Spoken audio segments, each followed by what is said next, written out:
સુરતના ઉમરપાડા અને માંગરોળ તાલુકામાં પણ ભારે વરસાદના અહેવાલ છે। અહીં 8.5 ઇંચ વરસાદ ઉમરપાડામાં અને માંગરોળમાં 4 ઇંચ જેટલો વરસાદ ખાબક્યો।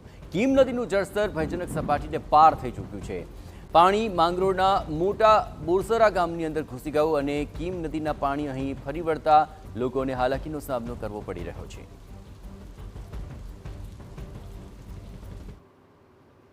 ભારતીય હવામાન ખાતા દ્વારા આગાહી કરવામાં આવી છે કે આગામી 11 સપ્ટેમ્બરમાં રોજ દક્ષિણ ગુજરાત સહિત સુરત જિલ્લામાં ભારેથી અતિ ભારે વરસાદ વરસી શકે છે। હવામાન ખાતાની આગાહી મુજબ ગતરોજ સુરત જિલ્લામાં ધોધમાર વરસાદ વરસ્યો હતો।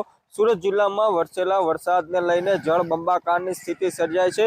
સીધા દ્રશ્યો જોઈ શકો છો। હાલ આપણે છે સુરત જિલ્લાના માંગરોળ તાલુકાના મોટા બોરસરા ગામ ખાતે જે કીમ નદી પસાર થાય છે, આ કીમ નદીએ પોતાની જે ભયાનક સપાટી છે તે વટાવી દીધી છે અને આ નદીના જળસ્તર સતત વધી રહ્યા છે। નદી છે ગામના પાદરમાં આવી ગઈ છે। સીધા દ્રશ્યો જોઈ શકો છો કે ગામના પાદરમાં જે ખુલ્લા મેદાનો છે તે હાલ આજે નદીમાં ફેરવાઈ ગયા છે।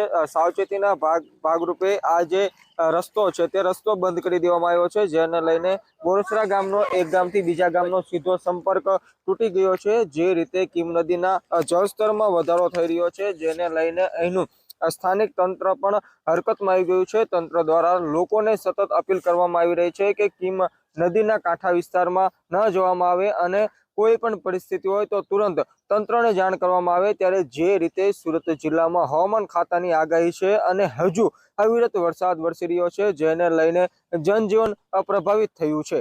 મેહુલ ભોગાળવા, TV9 માંગરોળ।